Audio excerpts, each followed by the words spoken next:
welcome to episode 28 of Loot Level Chat. My name's Adam Cook, and I'm here with Lyle Pendle. He is over there. I'm over there somewhere. Hello, that's me. There was a moment there where I was going to do like the full just as long as I could, just keep going until you pass out. Yeah, well, that would be one way to end the pod. But I was like, do you know what? No, not today. We'll maybe in another episode I'll just randomly do it, and it'll be great and shocking and. Yeah, and you've got to keep listening and wait forever. For that moment. Yeah, forever. Yeah. Episode 100, maybe that'd be a good. No, that's not silly. 50 is a good landmark.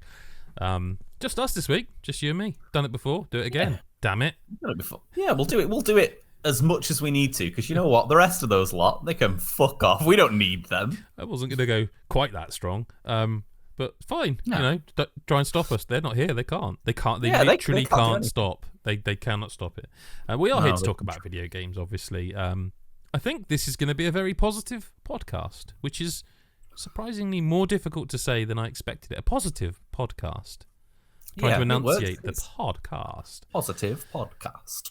It's also going to sound a bit like a retro one, because the first game we're talking about isn't new. No, it isn't new. There's no way around that. It isn't. We can't pretend it's new. But it is a new version, and there's some interesting and weird stuff about this. I'll just say the name: Super Mario Galaxy 1+2, because Nintendo are continuing to do the plus thing. They love pluses at the moment, don't they? Just love a plus. Haven't they got the memo? It's all about the X now. I mean, they have, because Drag. They have, actually, they have. Drag and Drive. Yeah. Sorry, say totally it unfair. Properly. And Drive. But this is Mario Galaxy 1+2. Now, I had, for some reason, don't ask me why, I think it's because the Switch 2 came out, though. I was just at one point testing a lot of games on Switch 2, and one of them was, and I think I was asked, someone asked me, like, oh, I don't understand it. I can't find Super Mario 3D All-Stars in the shop anymore. You won't. It was that weird limited thing where not only the physical version was limited, but they actually delisted it.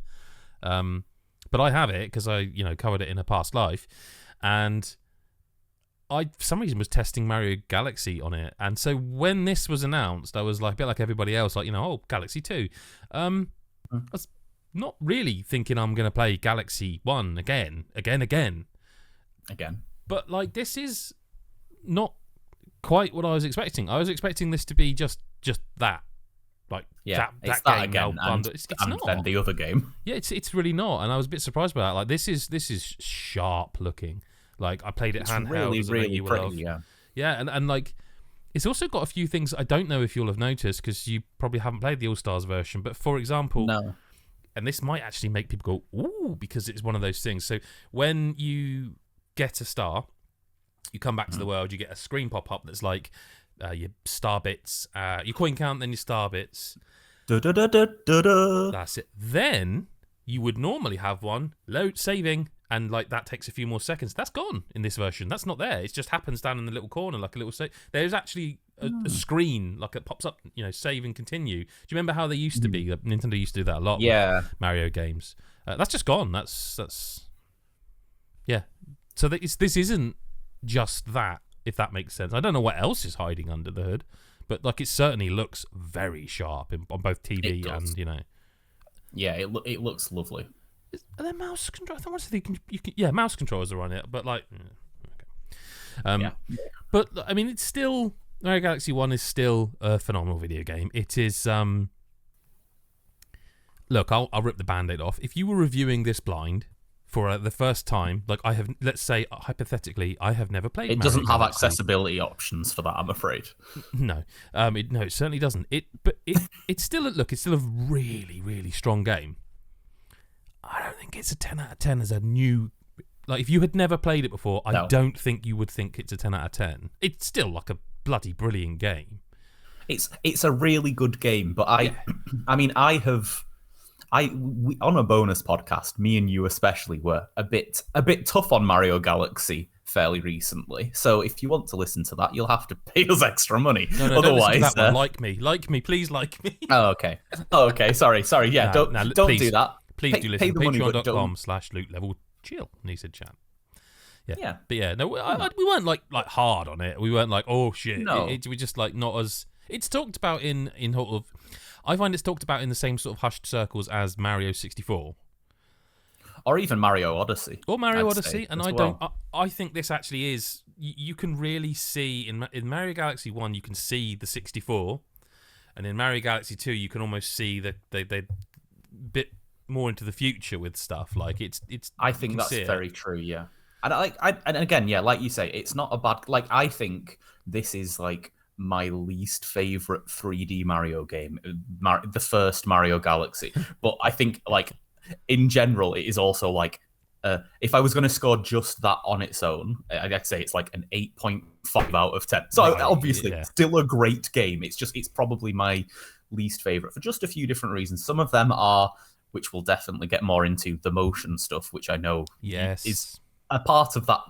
I feel like you're probably even stronger than me on the dislike for that side. I don't like it. Like I would I think.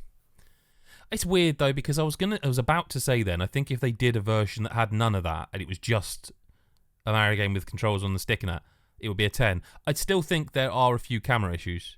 I still think the swimming is not.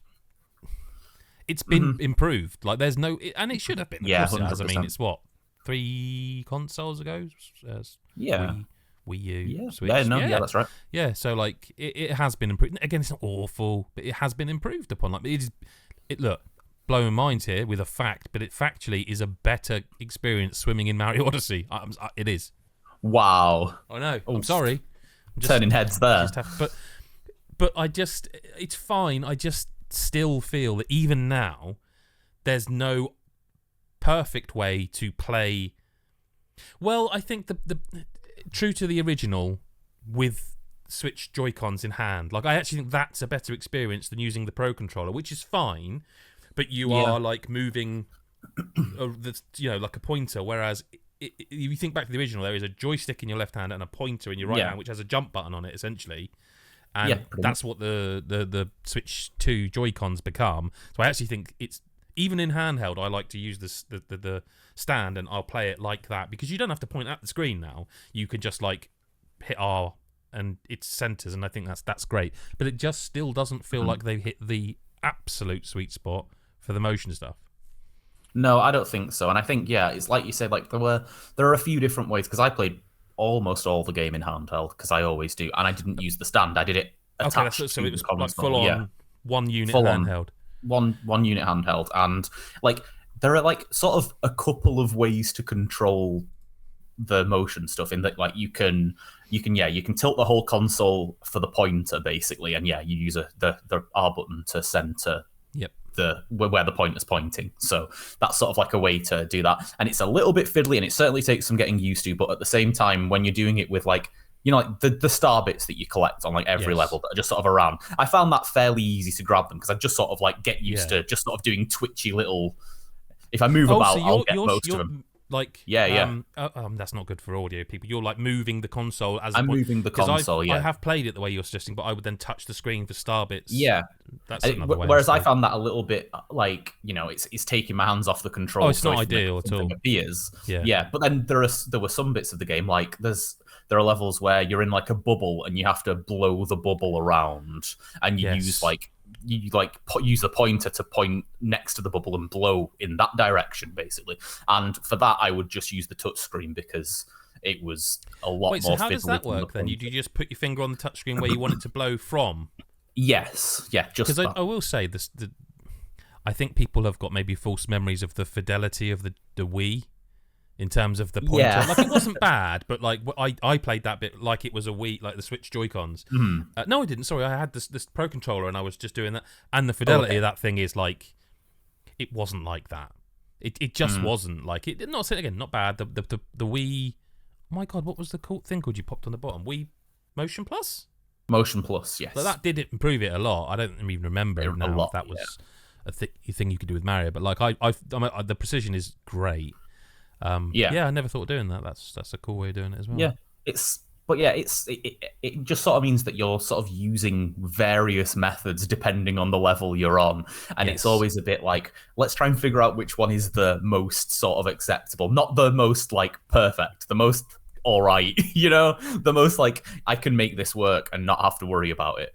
And if you ever get to levels where it's kind of tricky, like the later game levels where you're having to use motion and, the game's gotten harder. It's suddenly like, oh shit, the game's gotten a lot harder. And it's not really because of anything other than the control method I'm using. And that's unfortunate. Like, there's no getting around that. I mean, and I know what you saying as well about like how, if they got rid of all the motion stuff, like it would be a better game. And that's true, but it would also maybe be like half the size because there's a lot of motion stuff. That's in it, fair. Like, yeah, that are like full worlds that are literally like, this doesn't work if this isn't just you're playing a motion control level now. Like, you have to do that. Like, that's fair. I don't know what they do for that. And it's an issue for some of that. I also think for Galaxy 1 especially, I kind of think like how the hub world works and how you have to walk to different areas between levels and sort of wander around back and forth is a bit sort of like, it's just a bit slow going. It's not, I don't love it. There's not really anything fun to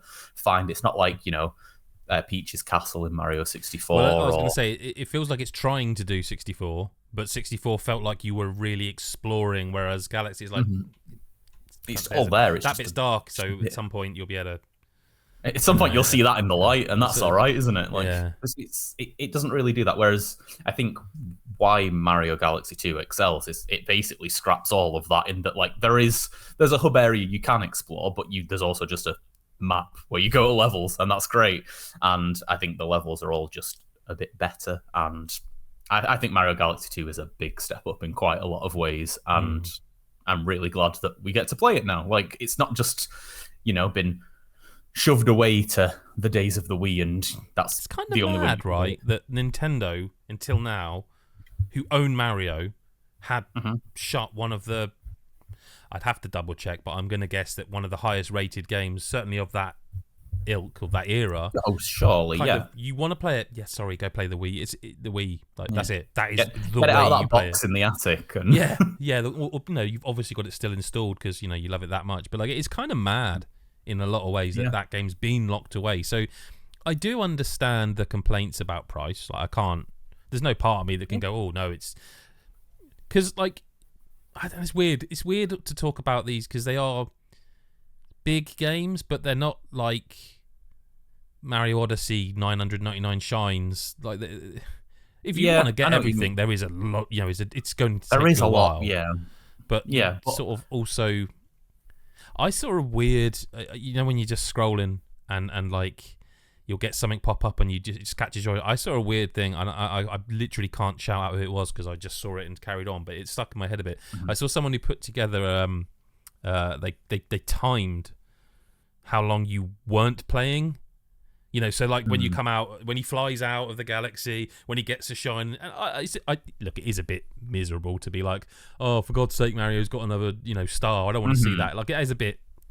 But it was like hours. They timed it. It was hours of like this, of not playing, which I thought was interesting because there is a lot of that, and that is again something they completely done away with. Odyssey now, you still get the cutscene, but you just then carry on and get another one, and then another one, and you move on when you're ready to move on. It would be interesting as well for them to have done that if there was like the Mario Galaxy 1, the Mario Galaxy 2, and then because I think it's cut down to like somewhere in between at Galaxy 2 between Odyssey and the original. But like, again, it's a lot smoother nowadays, and it's definitely it's a big change. But it's an old game. It's been ages. Like it has been a long time. I am pleased like that. They look great. They run great. And you can play Galaxy 2 now. Like, there's a reason everyone was up in arms, going, "Oh, well, when's this going to happen?" And it has happened. And it's so good. I had so much fun just like playing through that game because I'd played Galaxy 1, a few times through. Maybe not all the way, but I'd seen most of Galaxy 1 a few times. Whereas Galaxy 2, I think the only time I actually played through it was renting it. Wow. Weirdly. So, like, I think I own it as well on a disc somewhere, but I didn't actually ever play it at that point. It was just, I played it as a rental. I didn't do everything because, I wanted to get it back so I could get another game. I have a funny feeling, sorry, the reason I'm slightly off mic is I have a funny feeling I have a copy in a drawer sealed for that Galaxy 2. Just right there. Yeah, like somewhere right nearby. I mean, it's not helpful, but I think, this will make you smile. And you have to watch the video to see this. This is a sealed copy of this game, by the way. Oh, look at that. There's a banger. Bring that one back. And this one I think is just because I really wanted the collection. That is a series that needs to come back.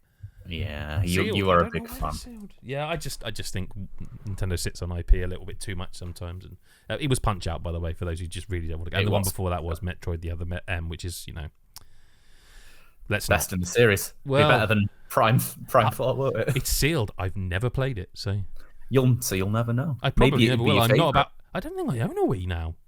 I did. Yeah. It doesn't matter.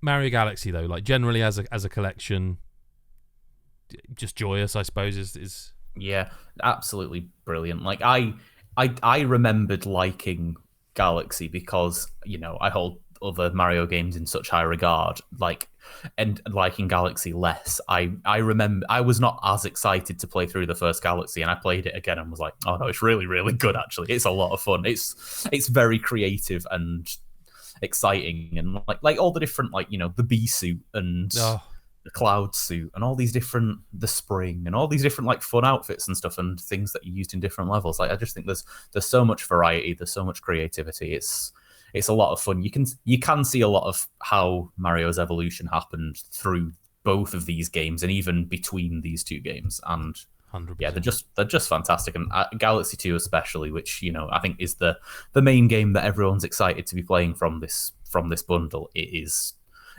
brilliant. It is I can see why it was so beloved and so wanted for so long because it's fantastic. And now you can buy it. And I don't think it's ever going to be taken off. It's not going to be taken off the store anytime soon. Well, they've not mentioned it. They've certainly not said it's limited sale. So I don't think they get away with that a second time. I don't know. I think this is the one now. You can have it for as long as you want. Just get it at some point. You'll be happy. And then and Sunshine, that'll be on the GameCube online service at some point. We're waiting for a full remake of that one. You see, that's the next main 3D Mario. I mean, spoilers. Oh yeah, sorry, yeah. Broken there. That's yeah.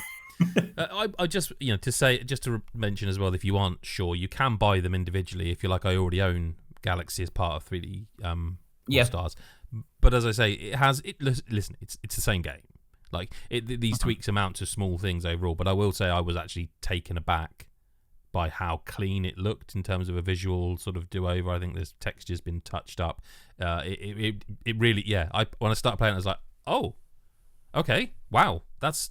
But again, it is still the same game, so I'm not saying to rush out and spend, I want to say £60 or the best part of on these two. I mean, look, if you've never played them, that isn't not a bad price for two generationally good games.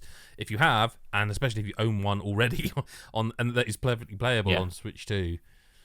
Just then you can just buy the other one, and that's a fine thing to be able to do. Yeah, it is. So from one positive, right? I'm going to say something I don't often say, right? Mm-hmm.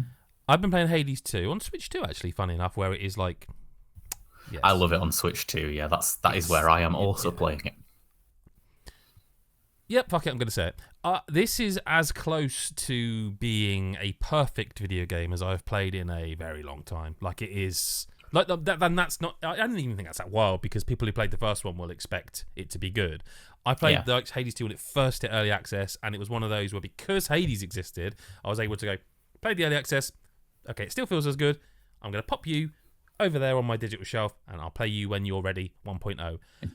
We both did the exact same thing with that game. I bet we both played almost the exact amount of it, of like an hour, maybe two at a push. Yeah, probably just to see some of the unlocks, and then it was like, yep, no, I don't need to. And early access worked for me in that respect, in that I had it, I knew I played enough just to be like, okie dokie, but also to be aware of, I'm happy to wait now. My word. I finished I don't want to say, I can't really say a run. I finished a type of run, but I have not seen credits on the game. I am so impressed with this game. I mean, I'm not going to blow minds by saying how well it plays, because I think if you played Hades, you will have an indication of that already. The systems that they layer over and over to the point where, like, 15 hours in, you are uncovering entirely new things to do, and I mean like on instead of a run, or like just ways to play.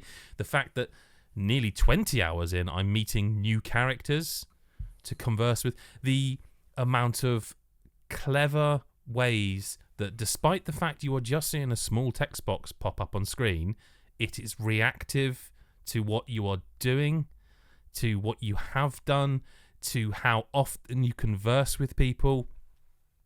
It's mind-blowingly good. Like yeah, it is as close to a perfect game as I have played in many, many years. And I know might not sound that big, but for me to say the word perfect is not the thing you often get to say about a game. Yes, that's not in your normal vocabulary when you're talking about just, whatever game of the week we're talking about. Yeah, this is... It just keeps doing it. Like, I'm literally sat here going, I bet next time if I have a good session of it, I'll find something yet again that I'm like, man, like, it is so inventive. It's more inventive than it has any right to be, given it's a sequel. I remember... And needs to be. It didn't need to do any of that. This is the thing. Like, I remember, like, I'm not going to make no bones about it. I've liked pretty much every game the devs made. From Bastion onwards, but like Transistor was one I thought was a wonderful, wonderful video game. I always forget the name of it, but the weird RPG sports one that is not on anything but PC. Pyre is the name. Like, I'd love that to be ported to Switch 2 or something, because I think that's a brilliant game that's kind of forgotten, lost. Yeah, I didn't play it, so you'd love it. You'd absolutely love it. It's like basically like a point-and-click RPG, but with Final Fantasy's Blitzball in it. So like. Yeah, sounds great. It's just great. It's just such a great video game. I'm so surprised that one never made it off PC anywhere else.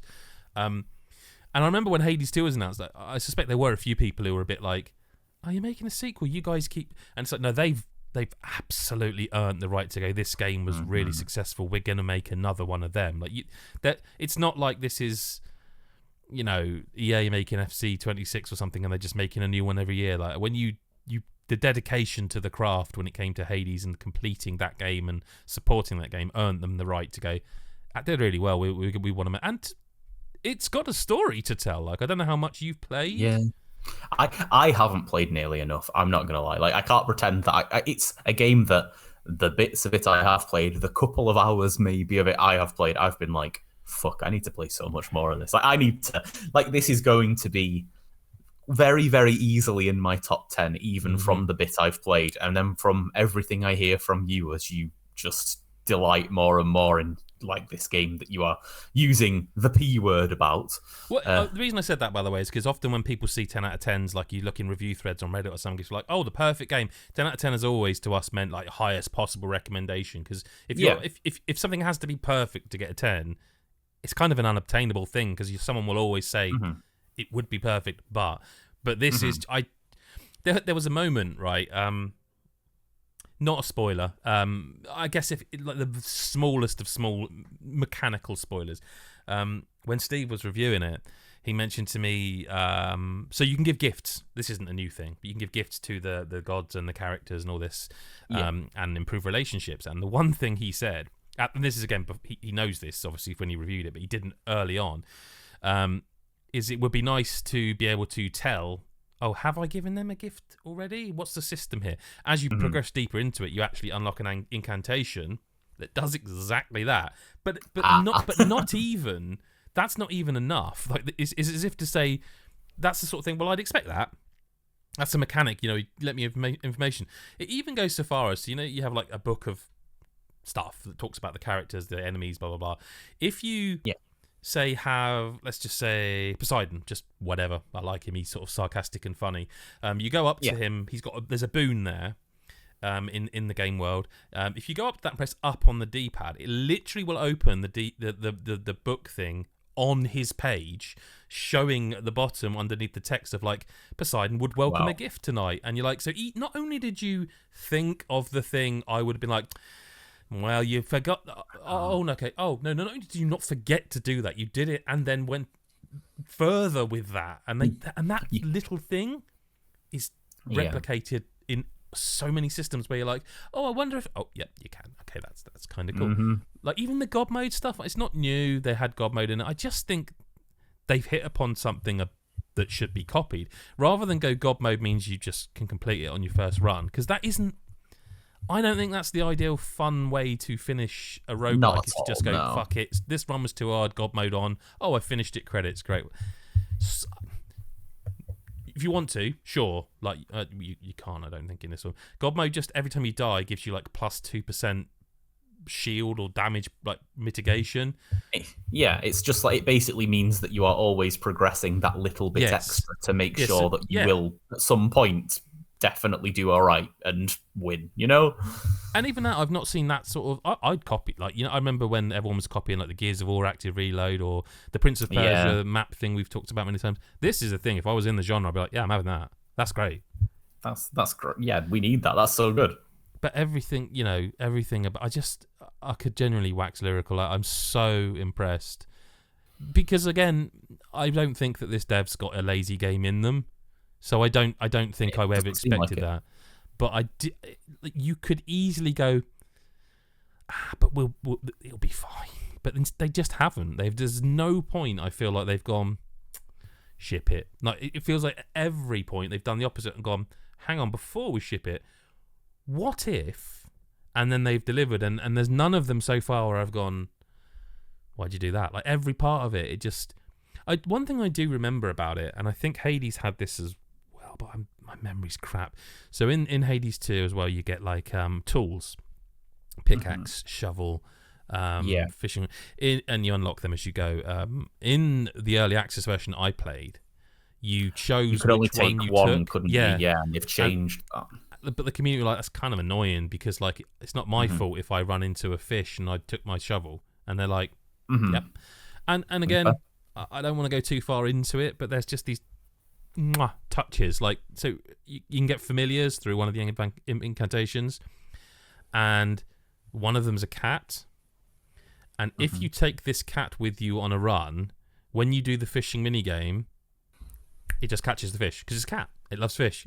You don't have to do the minigame anymore. And it's like, you didn't have to do that. Cool. You didn't have to do that at all. And this is not sponsored. Like I say, I'm genuinely it is. And I'm sure there are people going, Hades had that. And no doubt. But that's what kind of makes it so impressive that they never at any point pulled back and went, they've just gone, no, we are absolutely going to go to town. And I'm completely addicted to it, like losing hours at a time because I just one more run, and it just feels, I don't know, they could write a book on progression systems, I think. You know what I mean? Like it's so clever. Like you just feel like every time you just progress enough to get that, like Steve likes to say, the dopamine hit.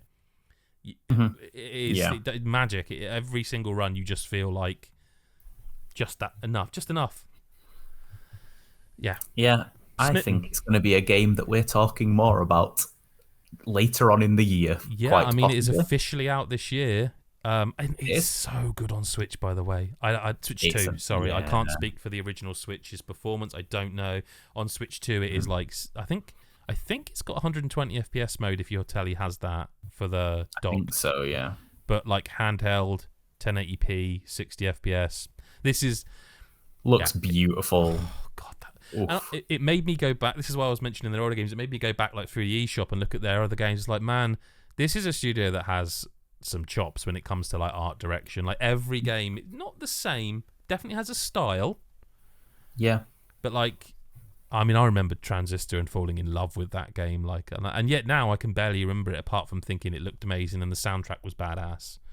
I can't remember it. It's kind of wild thinking of them as a studio and how amazing they've done it. Basically everything, because they're like, it's not like it's, because we do this quite often with studios, and it feels like it'll be like a couple of games in where, or like 3 games maybe, and you'll be like, wow, they just can't miss. And like they've been doing this for a while now. Like this is 5 games that are like top tier mentioning on Game of the Year lists, and it's like, damn. And Bastion, that started it for this studio, was Xbox 360. It was a live arcade game. It was, yes, it was. Like, that's how long they have been. Yeah, I don't want to say 10 out of 10 because I can't speak for everyone, but like, yeah, that is, So look, Hades 2. I should also just caveat and say that if you really didn't gel and didn't like Hades, then this won't change your mind. I mean, I've not met the person yet who didn't, but it's possible. But yeah, in the same way that if you don't like pizza and someone's made you a really nice pizza, you probably still won't like the pizza. It's not that hard to get, you know. But no.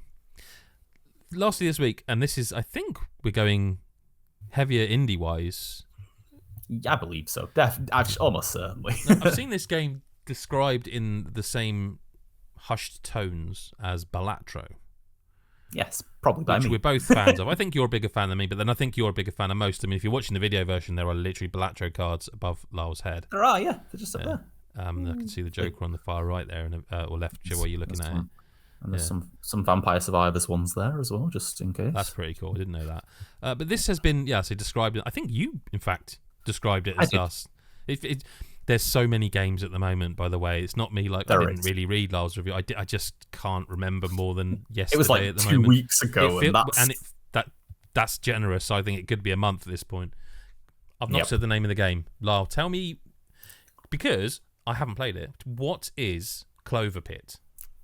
Okay, so CloverPit, we'll go full elevator pitch, one sentence description of CloverPit. CloverPit is Balatro, but with a slot machine instead of cards and a slight horror twist. So the vibe I got from visuals then were like, I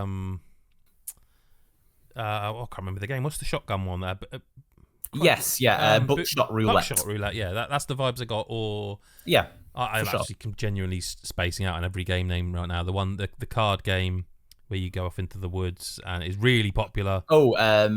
Inscription. You did really well to get that from the card game that you go in the woods. That once upon a time I would have been like, that's obviously Inscription, but nowadays card games in the woods, there's a lot of them. But yeah, fair play. There are probably thousands, yeah. But that's the visual vibe I picked up on. I think that's fair, yeah. So basically, you seem to be, it's not that much is explained early on, and I'm not going to, spoil anything that gets revealed at any points further down the line. But basically, you seem to be a character that has woken up in, a box room, sort of like a prison, basically. And all that's in the room is a slot machine, and there's, a voice over an intercom that says, earn this amount of coins in this amount of rounds, or you'll be punished, or I'll open the pit below you and you'll fall down and die, and that's the end. That's the end of your life. Okay, that explains the pit part of CloverPit. That's the pit. That's the Clover Pit. Clovers are one of the things on the reels, one of the scoring things, like a 7 or a bar or a cherry. Oh, that explains the Clover part of CloverPit. Yeah. One word, by the way, if you're looking on Steam. CloverPit. One word, yes. Yeah. Right, so how... I'm sure it'd come up with this space. Yeah, it probably would. Is this what are you doing? Just pressing a button? Just one button to... Yeah, you're just one-arm bandit, isn't it, they call them? So one-arm bandit, and it's 5 rows of things and 3 rows, 5 columns, I guess, if you're going to go that order. So it's like a long slot machine. Okay. And if you get 3 things in a row, 3 icons in a row, you'll score a point. If you get 4 icons in a row, you'll score more. You'll earn more coins, and depending on what the symbol is, you'll earn more, and all that sort of stuff. When you're first playing, and especially early on, you'll be like, "Well, this is all luck, isn't it? Why am I playing this?" And it is not all luck. You'll basically in this box room, there are a few different walls. There's the wall where you put your money into the machine to pay your debt and not get killed by the pit. There's the wall. Sorry, you mentioned the pit, and how is it? It's not just a visual look. Then it is quite dark in that respect. It's inscription-y sort of it's quite sinister. Sinister's the word. Yeah, there's blood on the walls. There's, okay, right. That I didn't know. And there's literally a grate below you, and it's a pit. And if you fail, and you will fail. You'll fail loads. I've failed hundreds of fucking times. But an alarm will sound of you don't have enough money, burp, burp, and then the pit will open, and you'll just die, and that's the end of it. There's kind of a panicked state, and later on as well, there might be things you can carry across between runs, and because of this alarm going off, it's this, you're getting kind of an alert of fucking rush to do everything you can right now, just in case. You might even have, there might even be ways to not die during that if you have very certain things set up. But it's always, there'll be almost always a panicked moment when that alarm goes off, because you might even want to try and do something to make something go better in a future run. But the way that this isn't a luck-based game, that isn't just you playing the slot machine, is there's a shop basically in this in this room, and you earn tickets for scoring enough points and getting enough coins, and these tickets can be spent at the shop on different like artifacts. So one of them might be like, there's a 10% chance that you'll have increased luck on your next spin of the slot machine. So if that happens to activate, and then you're more likely to suddenly have like 5 icons in a row, because increased luck just means you're gonna do better at like slot machines about luck. Right. If you've got more luck, it's just gonna work and you're gonna score, and that's amazing.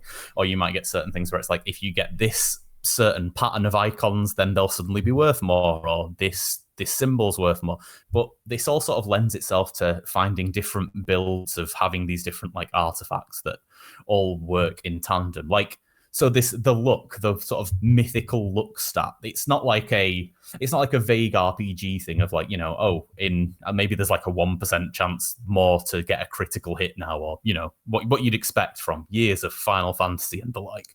It's like, if you get enough luck, if you have enough of these like things that combo together, you'll be guaranteed a jackpot where every single icon on the slot machine is identical and you score fucking loads of coins. Like, you can rig the system so you always get a jackpot under certain conditions. And that's like such a cool, like, it feels like you're breaking the game every time you like put all these things together. But the game also really likes to stack everything against you, and it's not just luck you can use. Like, there are certain artifacts that if you get all these, like if you get them, like there's one where, so you always get interest based on how many coins you've already deposited to the like banker guy. I don't know if it's the banker. I don't think it's Deal or No Deal, but whatever. I was just about to make a Noel Edmonds joke, but you preempted it.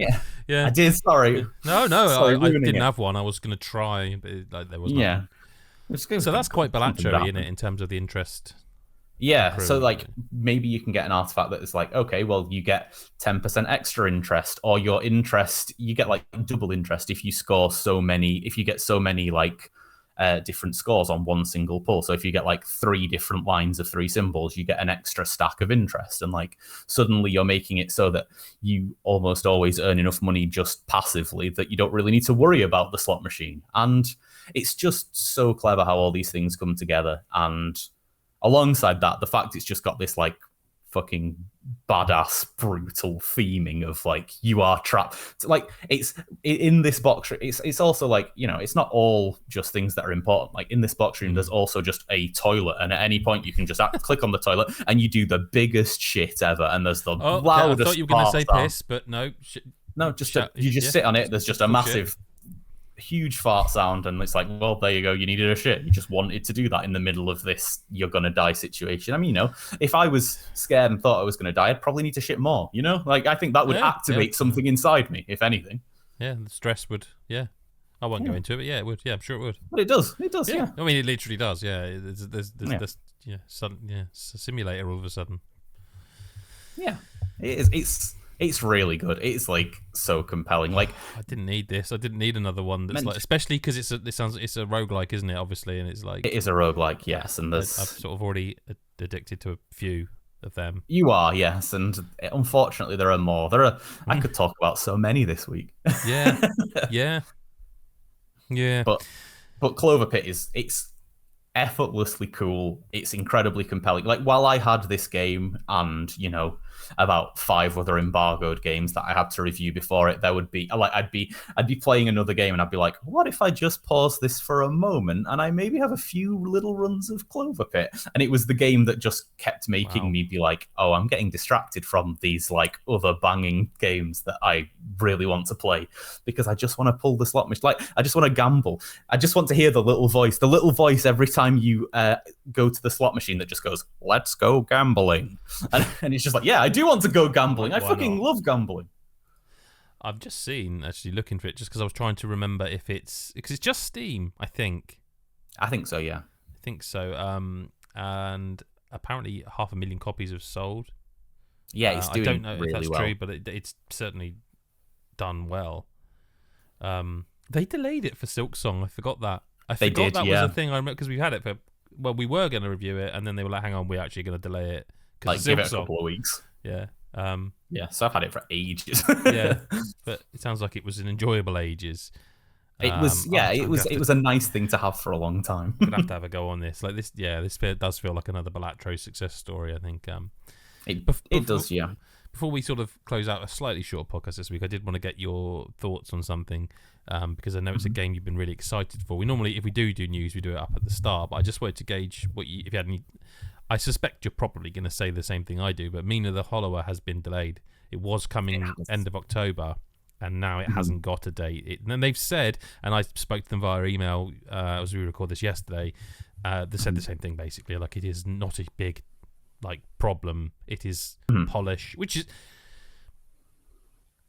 I mean you go for it, because I think we're going to just say the same thing, so you do it. We are going to say the same thing, aren't we? We're going to say the same thing of like, oh well, we wanted to play it, but we also would have been wild if you went on really a tirade then, wouldn't it? Like, you fuckers. And I'm like, I wasn't.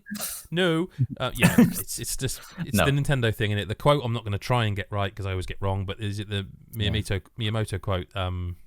You didn't want to get the quote right or the name right. No, I thought I'd just get the whole thing wrong, but the good. No, I'm not going to try and butcher it. You know it. You say it, because I know I'm going to say it wrong. Because I want to say a good game is delayed. It's like, no, that's wrong from the start. No, a good game is delayed, so just do it. Yes, that's the one. That was the crossover with Nike, wasn't it? It was. It was like when they had the crossover with Mercedes in Mario Kart. All that baby video. Have you seen that? I saw it posted. I didn't get a chance to watch it. I don't know what's going on. It's just a 3-minute Pixar style thing of a baby. I think it's some sort of Pikmin-based anime. Nintendo bought an animation studio, didn't they, or something ages happened back? And I think this is because there's stuff moving around in it that shouldn't be moving around. And I think it's a Pikmin thing, which I'd be well up for, by the way. I know that we tangent here a bit, but a little mini Pikmin movie would be awesome. I don't know if it's that again, but Mina the Hollower has been delayed. Yeah, I can't say until it's a when. Bit sad. I was excited to be playing it in like a couple of weeks. That would have been cool. But that's the thing as well, is again behind the curtain, we would have been looking to play it, like you say, probably sooner than a couple of weeks. Yeah, and probably. It's like, so it was, and I know that's a bit like, look at what I've got, but it is a bit like everyone was feeling that kind of. If you're into this game, you were kind of like, oh, end of October, right, properly, it's happening, and. Obviously, you have to. I mean, it's just the job, innit? You have to be a bit ahead of that to be able to review it, to actually play it. So you're aware, like, it's really, really imminent. And then it's like, and I was kind of assuming that this was going to be a game where I was going to be like, God, like I think this game's going to shake up a Game of the Year list, but will it be shaking it up this year or next year? We actually don't know at this point. Like, it might be December, it might be January, it might be November. Let's end on that by making. Where do you think it hits 2025? I think it. Oh, I don't know. It's tough, isn't it? Because it's getting late now, isn't it? We're almost at the end of the year. Was October 30? Was it 31st? 31st, literally the last day. Yeah. So you've got 2 months. It's been delayed with exactly 2 months left of the year. Would a month? I was going to say, would a month be enough to build the hype marketing wise for the game if, say, they pushed it to November 31st? And I don't. Well, you know what I mean, the end of November. But I don't know. Again, I don't know. That's guessing. Does it need a marketing? I don't. Again, also, I don't know the answer to that. Yeah, it's a very interesting one. I'm predicting. I think it is going to be either very late November, very early December, and I think it is going to land this year. And I might be wrong. Maybe it's wishful thinking, but that's my guess. What was the Shovel Knight game that was? Oh god, it might have been the last new one they released, and I want to say that was a near December release. It was, yeah. Was it? And Dig, they didn't do a huge dig. Yeah, they didn't do like a huge lead up. It was just like not quite, I suppose, on the scale of a brand new game from Yacht Club Games, but like. So what you're saying? Sorry, what you're saying? I'm saying it's this year. I think it's early December, late November. That's my pick. I might be wrong, and it might be wishful thinking, but I basically don't mind either, because whenever it comes out, it's gonna be fucking great, isn't it? Yeah, and we're not hurting for things to play. So if it wants to come out in January, February, I'm not saying you should, by the way. And I don't hate me for that, but no, I just have a feeling. No, I'm going to say same as you, because I want to will it into existence. I do want to play that game this year. Like, or do you know what would be nice? And this is just a suggestion. Remember the demo that was time limited? Stick that back out. Stick that back out so I can have a go on that, because I never got around to playing that. No, me neither. I was like, well, I'll be playing it soon enough anyway. Yeah, exactly that. So it's like, I don't need to play a demo of a game from Yacht Club Games. I know it's going to be brilliant. So, stick that demo back out, because it's done. That demo's done. You just need to re-release you can do that. Yeah. On that note, thank you very much for listening or watching, however you choose to consume your podcast on a audio or video form. Do go to patreon.com/LukeLevelChill. I know if you're watching the video it says Luke Level Chat. That's the name of the actual podcast. It's not that complicated, but Luke Level Chill on Patreon, and you can support us there. You get an exclusive podcast, early access to a podcast, including the video version. There's a Discord. There's all sorts of bonus content there, and we really are trying our best to make the podcast.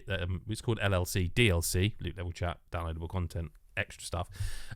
Writes itself, and we tried to give you like a lot of variance. And if you are a Patreon and you don't think it matters because you get it every week, tell us what you prefer. Like, if you prefer more of the quizzes, we'll do more of the quizzes. If you prefer more of what we're doing this week, which is a sort of very literal version of DLC where we're talking about 3 or 4 other games that haven't quite made it onto this pod, tell us you prefer that. Like, just a more of the normal pod. We want to know.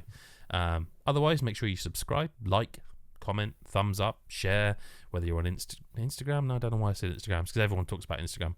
Blue Sky is the one I was actually thinking of for some reason. Do share us there. Kieran is putting out some stuff this month about horror games. Let us know. Let him know, like, if he's right or wrong. Yeah. He's been fairly right so far.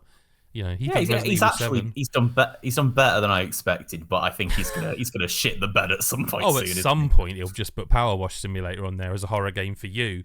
It is a horror game for me, to be fair. I mean. So yeah, you wouldn't be incorrect. In fact, I'm wondering if that's the joke. Like, the moment it's just like, here's a horror game, and then on the final day, it's the final day of Luke Level Chills, shouting out our horror games, and it wouldn't surprise me if it was the long game he was playing, and this is all. We'll have ruined it if it is, so that's good. Well, it's just worried me because I quite like the game. I know you don't, but Power Wash Simulator 2 now has a release date, which is this month.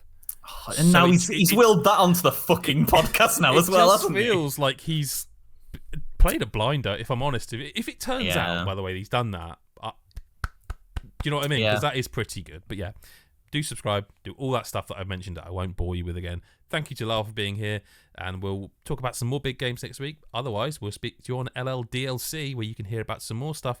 I've got one game I'm genuinely quite excited to talk to Lyle about. Spoilers, it's called Lucid. You've not heard of it. Come and find out what it is. What more can I say? Thank you very much, and we'll speak to you next week or next episode or whenever you choose to listen. Bye-bye for now.